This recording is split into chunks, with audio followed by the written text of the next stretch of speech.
चिदानंदरूपाय विश्वोपत्यादिहेतवे तापत्रयविनाशाय श्रीकृष्णाय वयं नमः। साथियों, परम भक्तों, मैंने कल आपको जो है गोकर्ण जी के विषय में बताया था। आत्मदेव जी को उपदेश उन्होंने दिया और वो जंगल में जाकर के भगवान के प्रति भगवती भाव रख करके दशम स्कंद का पाठ करने लगे। इधर धुंधकारी और धुंधकारी की माँ जो है वो घर में रह गई। दुष्ट प्रवृत्ति का धुंधकारी नहीं माना और उसने जो है अपनी माँ को प्रताड़ित करना शुरू कर दिया, केवल धन के कारण। देखिए, धन एक ऐसी चीज़ है जिस वास्तव में यदि आवश्यकताओं के लिए हो तो निश्चित रूप से वो जो है अच्छा है, सुंदर है। लेकिन यदि भोग विलासता की में धन का उपयोग किया जाए, धन खर्च किया जाए, तो वो निरर्थक हो जाता है और दुष्ट प्रवृत्तियों का बढ़ावा देता है। कादंबरी में आया है कि जब धन और वैभव बढ़ते हैं तो धीरे धीरे दुष्प्रवृत्तियाँ हमारे अंदर आने लगती हैं। मैंने पढ़ा था ऐसा। तो साथियों, मैं एक बात कहना चाहूँगा कि एक तो धन की जगह धुंधकारी को धन का लालची मान करके उनका पक्ष देखिए, और दूसरा योग समाधिस्थ गोकर्ण जी को देखिए। वो तो इतने लालच में अपने माँ को प्रताड़ना की, माँ को जो है सताया, और यहाँ तक कि जो है माँ जो है अंधकार में रात्रि के समय कुएं में गिर करके उसने आत्महत्या कर।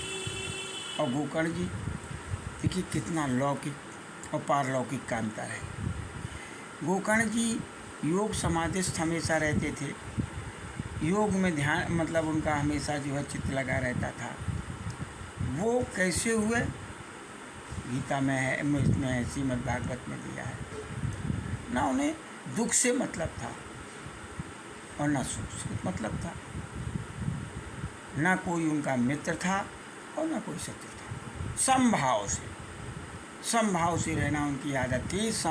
और समभाव वैसे भी अपने में बहुत अच्छा, तो समभाव से वो रहते थे और रहते हुए जो है वो तीर्थ यात्रा करने निकल गए।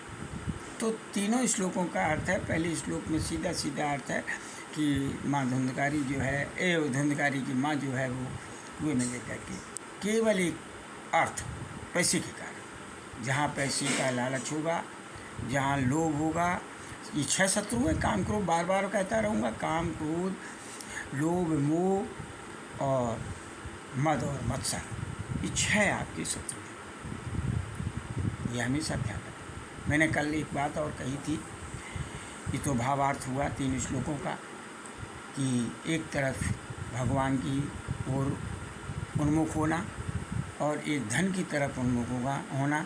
धन के आगे बताएंगे, धन की ओर उन्मुख होने वाले का जो है विनाश ही होता है, यदि वो वैभवपूर्ण जीवन व्यतीत करना चाहता है। और आवश्यकताओं के लिए भी धन भी जरूरी है, ऐसा नहीं है।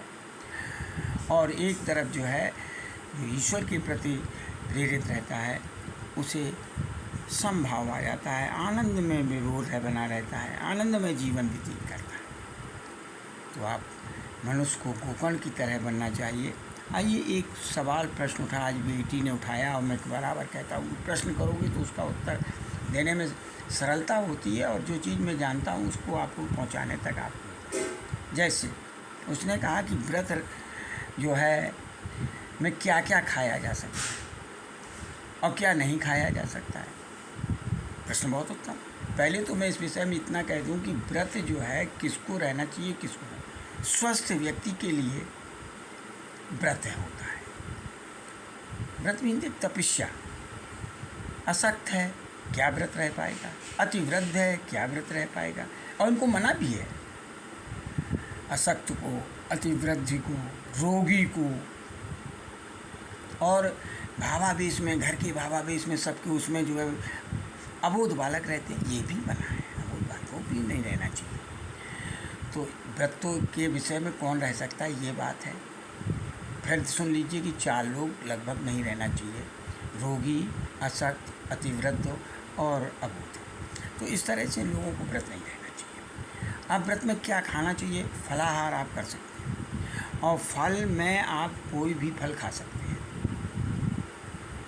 लेकिन सब्जियों में आप लहसुन है, प्याज है, शलजम है, चुकंदर है, मूली है, गाजर है, इनका सेवन नहीं करेंगे। अरे ऐसे सीधे सीधे कर लीजिए, गैस को उत्पन्न करने वाले अति दस्तावर और गरिष्ठ भोजन नहीं करना चाहिए। जैसे मेरे यहाँ लिखा है कि हमारे पिताजी भी कहते, तो मैंने भी पढ़ा, श्रीमद् भागवत में भी आया है कि यदि कोई व्यक्ति निराहार रह करके भागवत को सुनना चाहिए, व्रत करना चाहिए निराहार, फिर भी नहीं जल पी के रहे, या जल पी के भी नहीं रहा जा सकता है तो वो जो है घी खा के रह सकता है, घी भी से उसका नहीं मन पड़ता है तो दूध दही खा सकता है, दही नहीं तो दूध खा सकता है, और फिर भी यदि उससे रहा नहीं जा सकता है तो फलाहार करे, और फिर भी है तो एक बार भोजन कर सकता है, लेकिन उसमें द्विदल दालें नहीं खाई जा सकती है। तो कहने का तात्पर्य सीधा सीधा है, वायु विकार को उत्पन्न करने वाला अतिदस्तावर गरिष्ठ भोजन नहीं करना चाहिए, और इसके अलावा आप एक बार भोजन। कहने का तात्पर्य क्या है, तथ्य क्या है कि जो व्रत में आपको अशुद्धता पैदा करे, जिसमें आपकी मनोवृत्ति उस व्रत का जिसका किया जा रहा है उसके प्रति सानिध्य होने के लिए, उसका चिंतन करने में जो बाधक बने, वो आप भोजन नहीं कर सकते हैं और ना करना चाहिए। तो लवण नहीं खाना चाहिए, जिसमें साल्ट मिला हो वो नहीं खाना चाहिए।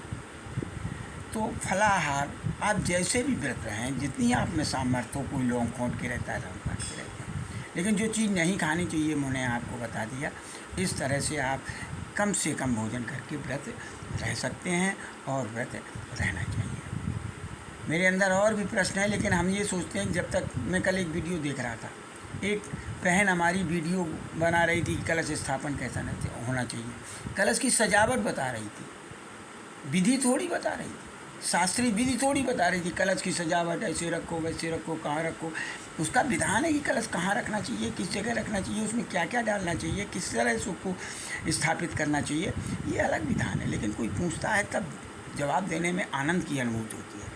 बहुत बहुत धन्यवाद आपको मुझे सुनने के लिए, और मैं सोचता हूँ कि आप 5 मिनट टाइम निकाल करके मेरी वीडियो को ज़रूर सुनेंगे, कुछ ना कुछ आपको प्राप्त ज़रूर होगा। ऐसा नहीं है कि आपको प्राप्त ना हो। वैसे तो आजकल ज़्यादा वीडियो भी चल रहे हैं और सब में सब कुछ प्राप्त होता है, लेकिन भी ये टाइम दे दें तो अच्छी बात है।